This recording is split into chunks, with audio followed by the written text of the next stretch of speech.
শরতের আকাশ, পুজোর গন্ধে মাখা কাশফুল। আশ্বিনের শারদপ্রাতে চললাম এবার হীরক রাজার দেশে। কি মনে নেই সত্যজিৎ রায়ের যন্তর মন্তর ঘর, দড়ি ধরে মারোটান হীরকের রাজা ভগবান। আমরাও যাচ্ছি পুরুলিয়া, সেই জয়চণ্ডী পাহাড়। আরে সেখানেই তো উদয়ন পণ্ডিতের সঙ্গে প্রথম দেখা গুপি বাঘার। আমাদের ছোটবেলার সেই দৃশ্যপট। উদয়ন পণ্ডিত বলছে, তোমরা এখন কোথায় এসেছো জানো? গুপির উত্তর, না তা তো জানি নে। আর বাঘা বলছে, আমরা তো এখানে ঘুরতে ঘুরতে চলে এসেছি। তখন পণ্ডিত তাদের জয়চণ্ডী পাহাড় দেখিয়ে বলে, এই যে পাহাড় দেখছো, এর ওপারেই হীরক রাজ্য। আর সেই হীরক রাজ্যেই ঘুরতে বেরিয়ে পড়েছি আমরা 5 জন। মানে আমাদের তো ভূতের রাজা কোনো জুতো দেয়নি, তাই এভাবেই গাড়ি নিয়ে লাল পাহাড়ির দেশে যাই, যেখানে ধামসা মাদলের তালে বসন্তকে রাঙিয়ে দেয় কৃষ্ণচূড়া। তবে এখন শরতের আকাশ, আর আমরা চলেছি রাঙামাটিতে কাশের দোল খাওয়া দেখতে। তো চলুন গ্রাম বাংলার সৌন্দর্য আর মহুয়ার গন্ধ গায়ে মেখে আসি।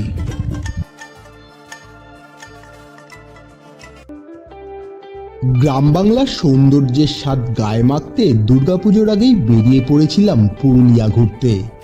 পথে আমাদের সঙ্গী হয়েছিল শরতের আকাশ।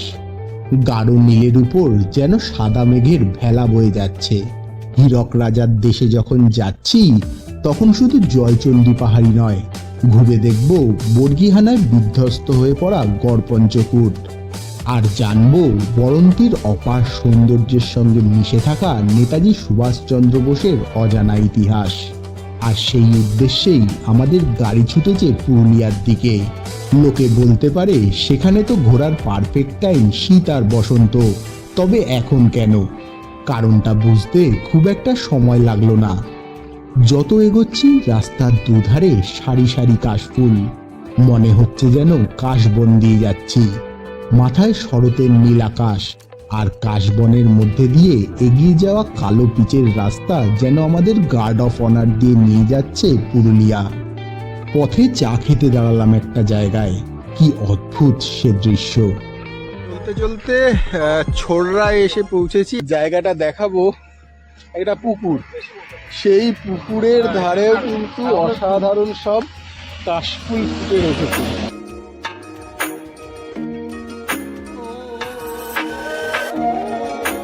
পুজোর আগে গ্রাম বাংলার রাস্তায় কাশফুল ফোটে, এবং সেই কাশফুল দেখতে দেখতে আসছি। পাহাড়ের বাঁকে বাঁকে যেদিকেই তাকাচ্ছি শুধু কাশফুল আর কাশফুল। সেই দেখতে দেখতেই পৌঁছে গেলাম জয়চণ্ডী পাহাড়। আদ্রা শহর থেকে 4 কিলোমিটার দূরে, আর রঘুনাথপুর থেকে মাত্র 2 কিলোমিটার দূরে 509 ফুট উচ্চতা বিশিষ্ট জয়চণ্ডী পাহাড়। শীতে এখানে পর্যটকদের মেলা বসে। আচ্ছা, জয়চণ্ডী পাহাড় কিন্তু বেশ কয়েকটা পাহাড়ের সমন্বয়ে গঠিত। একদিকে যোগীঢাল, তার পাশে চণ্ডী আর ঘড়ি পাহাড়, সঙ্গে রয়েছে সিজানো আর রামসীতা পাহাড়। এই পাহাড়গুলোর মধ্যে যোগীঢাল পাহাড়ের একটা ইতিহাস রয়েছে, যেটা শোনা যায় ওখানকার আদিবাসীদের মুখেই। ব্রিটিশ শাসনকালে ইংরেজরা নাকি অপরাধীদের এই পাহাড় থেকেই ঠেলে মেরে ফেলতো। যোগীঢাল নামে এক নামজাদা ডাকাত মৃত্যুকালে এক অন্তিম ইচ্ছের আর্জি করে ইংরেজদের কাছে। তার ইচ্ছে দারোগার পা ছুঁয়ে প্রণাম করতে চায় সে। অনুমতি পেতেই সে নাকি দারোগার পা ধরে টান মারে, আর দুজনেই পাহাড় থেকে পড়ে মারা যায়। তারপর থেকে ব্রিটিশরা সেই শাস্তি প্রথা তুলে নেয়, আর সেই ডাকাতের নামেই নাম পায় এই পাহাড়। জয়চণ্ডী পাহাড়ে উঠতে এখন পর্যটকদের 503টে সিঁড়ি অতিক্রম করতে হয়। সিঁড়ি দিয়ে কিছুটা উপরে উঠতেই চোখে পড়ে একটা ওয়াচ টাওয়ার, যেটা এখন ধ্বংসস্তূপে পরিণত হয়েছে। শোনা যায় কাশীপুরের রাজার সৈন্যরা এখান থেকেই বহু দূর নজর রাখত। পাহাড়ের চূড়া থেকে নজরে আসে সামনের প্রাকৃতিক সৌন্দর্য, দূরের ধুধু মাঠের মাঝে সবুজ অরণ্য, আর অন্যদিকে শহরের ব্যস্ত জীবন। পাশেই রয়েছে আদিবাসী পল্লীর এক ভিন্ন চিত্র। পাহাড়ের উপরে রয়েছে বজরংবলীর মন্দির, আর তারও উপরে রয়েছে জয়চণ্ডী মাতার পঞ্চরত্ন মন্দির। জয়চণ্ডী থেকে গাড়ি নিয়ে বেরিয়ে 20 কিলোমিটার দূরে থাকা গড়পঞ্চকূটে পৌঁছালাম আমরা।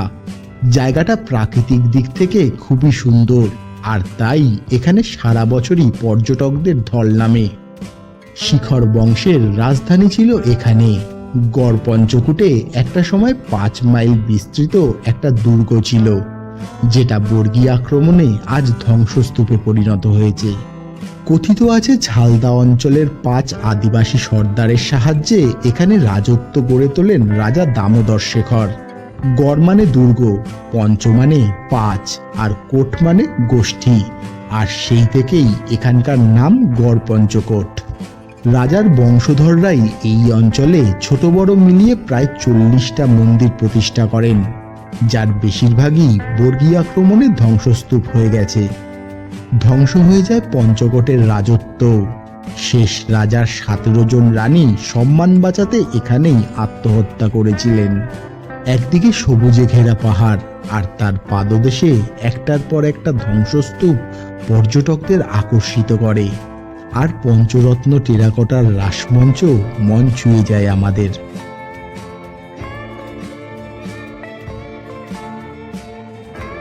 এখান থেকে 12 কিলোমিটার দূরে পুরুলিয়ার এক ছোট্ট গ্রাম বড়ন্তি।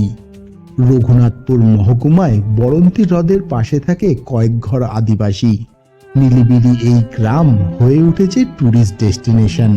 বড়ন্তি নদী বয়ে চলেছে মুরাডি পাহাড়ের গা ঘেঁষে। এখানেই হাতছানি দেয় পাহাড়, নদী, জঙ্গল। বড়ন্তি নদীতে রামচন্দ্রপুর ইরিগ্রেশন প্রজেক্টের জন্য এই হ্রদটি গড়ে উঠেছে, আর সূর্যাস্তের সময় হ্রদটি হয়ে ওঠে মোহময়। পাহাড়ি জঙ্গলে দেখা যায় জংলি খরগোশ আর শুয়োর, আর হরিণ ঘুরে বেড়ায় আশেপাশে। একজন স্থানীয় গাইড নিয়ে ওঠা যায় বড়ন্তি পাহাড়ের উপর।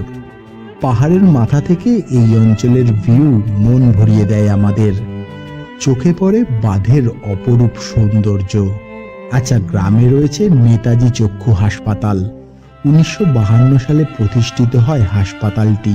বলা হয় এখানে নাকি 1940 সালে পুরুলিয়া থেকে আদ্রা যাওয়ার পথে মোটরের শব্দে পড়ে যায় এক অন্ধ ব্যক্তি।